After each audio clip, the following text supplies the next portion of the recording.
at least 15 million Americans say we've had some kind of encounter, some kind of an experience, some kind of a return.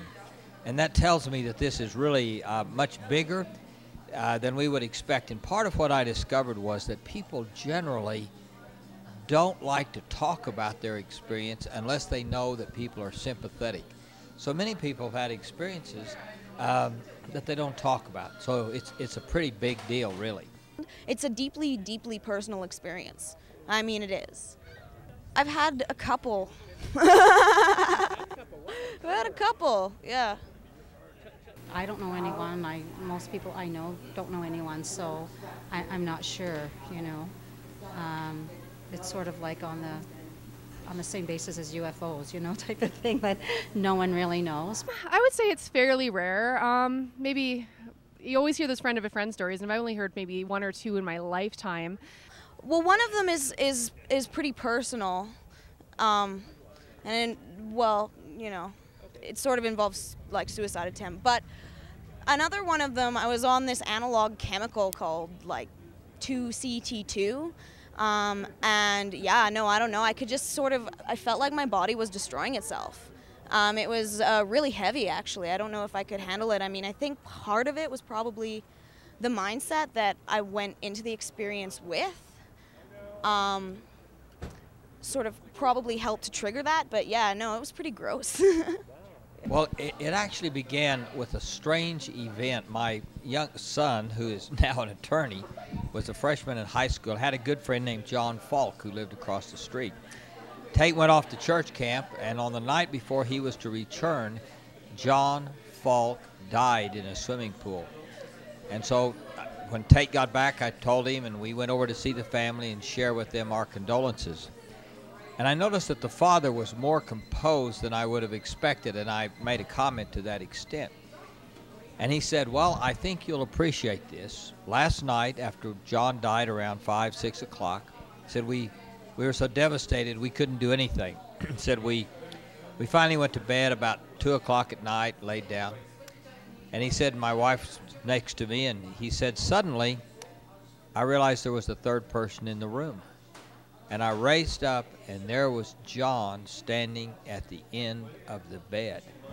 And he said he looked at me like he'd always looked at me, and he said he communicated with me sort of telepathically. He said, Dad, they usually don't let us come back. But because of my age and the point of all of this, I want you to know there's a purpose behind what has happened to me. I'm going on to fulfill something that you would not understand if I explained it to you. And his father was a minister.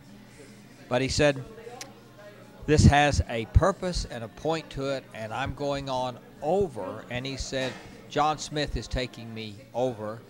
He said, you don't know John, but he died a few months ago, and he's taking me over. And the boy's father laid back in bed and thought, what in the world? And then when he rose back up, the boy was gone.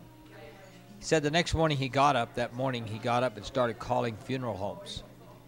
And sure enough, about 4 or 5 months earlier, John Smith's funeral had been held, young man, young boy, in Oklahoma City, and what his son was saying was true, though he had never heard of the boy in his lifetime. That started me looking into these experiences. And then with time, I talked with people, met people, had other things happen, and that's what developed my interest in this subject. Because these experiences are both alike and unalike. They usually begin with an out-of-body encounter in which the person is like on the ceiling looking down on the bed or the gurney where their body is. And then they are usually moved in some way, sometimes by angels, sometimes by other kinds of beings, or sometimes they just leave. Often they go down, you've probably heard this before, like a tunnel or a cave. They go down some kind of conveyor. And where they go somewhat depends, it seems like, on the person. There's a story, 90 Days in Heaven, of a young man who was killed in a car wreck. Went to literally the gates of heaven. That's what he believed he saw. I've talked with other people who found themselves in a boat going down a river, a strange kind of subterranean river. Often they will encounter someone out of their past or some person that they have known who has also died, and will have conveyed to them that they have a choice, or that their mission in life, their destiny is not fulfilled and they should come back. At that point, often they will like fly backwards. They'll be going, and they suddenly wake up and they're back in their body. I personally think that it's a spiritual thing. I think it's mainly biological, but I mean, I guess it affects, a person's spirit themselves. It's a person telling themselves that they need to change. It's that last resort. Part of my discovery is, I think, that we really have two different worlds that exist in the same time and place and space, but so to speak, on different frequencies. Eternity is the opposite side of time. We live in time. The world of God is the realm of eternity. And what I think is happening in these stories is that people are crossing that threshold between time and eternity.